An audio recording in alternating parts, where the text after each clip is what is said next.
On this week's Political Figure episode, we have a problem. One that just won't go away, by the name of Andrew Cuomo. Andrew Cuomo was born December 6, 1957 in Queens, New York. His father, Mario, although not the Mario we need, would go on to become governor of New York, giving Andrew future name recognition and nepotism. He graduated from Archbishop Molloy High School in 1975, got his bachelor's from Fordham, and his Juris Doctor from Albany Law School. During his father's 1982 governor campaign, Andrew served as campaign manager, and then once he was elected, he served as a policy advisor.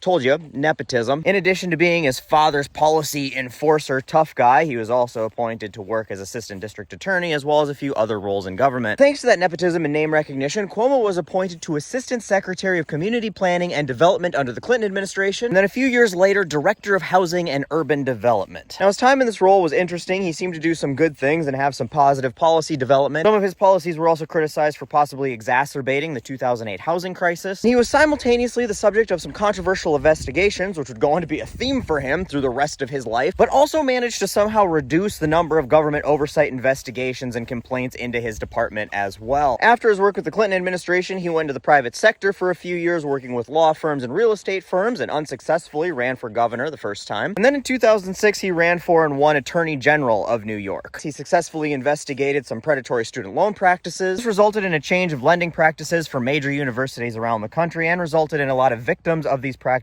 getting some rebates. He investigated some fraud and corruption, successfully got some child porn off the internet. All in all, pretty decent stuff, except for the racist shit he said about Obama. While he was AG, he accused Obama, who was running for president this time in the primary against Hillary Clinton, of shucking and jiving at a press conference, which has clearly got some, pretty racist connotations and is just, in general, a weird fucking thing to say. 2010, he decided to run for governor again, and this time he'd win and disgracefully serve in that position for a decade. Now, once again, not all bad. He had some decent tax reform, passed an anti-sex trafficking bill, guaranteed women's rights to abortion and bodily autonomy. He got it so New York colleges would offer courses to prisoners. He got some free college tuition passed for middle-class students. He signed the Marriage Equality Act, protecting same-sex marriage. He supported marijuana legalization. All in all, some decent policies. Then, there was the not-so-great stuff, like his constant pandering and offering handouts to big businesses to try to get them to come to New York. At one point, going as far as, in addition to offering a bunch of tax breaks and subsidies, he said he would legally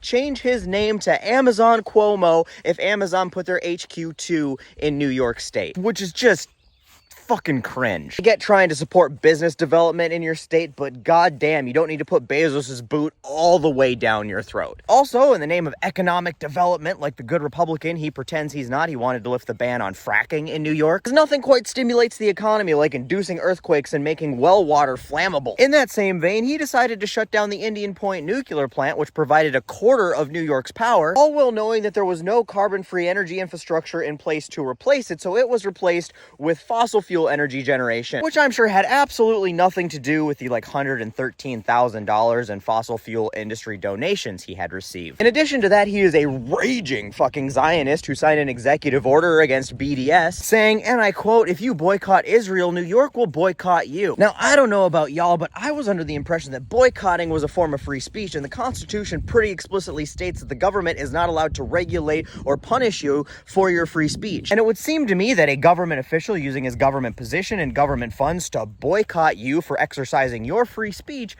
that would be a violation of the First Amendment. In addition to this, Cuomo has been investigated so fucking much that it has cost the taxpayers of New York like $61 million. There was a controversy about the time he used federal relief funds designated for Hurricane Sandy relief to buy TV ads to encourage people to come visit New York. And then there was the controversy about how he used COVID government relief funds, government employees, government buildings, and resources to write and draft his book about fighting COVID, a book he was paid $5 million for, and then he was ordered to pay back $5.1 million in profits from the book sales to the government because he used them illegally to write the book. And then there was the corruption where Cuomo set up a commission to investigate corruption in politics and then directed the commission to stop investigating corruption that would make him politically look bad. Then there was that time, that he was accused of sexually harassing an aide and inappropriately touching her. And then another time he was accused of sexually harassing and inappropriately touching that other girl. And then another time he was accused of sexually harassing and inappropriately touching that other girl. And that one time time he was accused of making that one girl uncomfortable in the way that he talked to her. And then that one time he was accused of asking a younger girl about her sex life and if she'd be interested in dating an older man. And then that other time he was accused of sexually harassing and inappropriately touching that one girl. Anyway, 13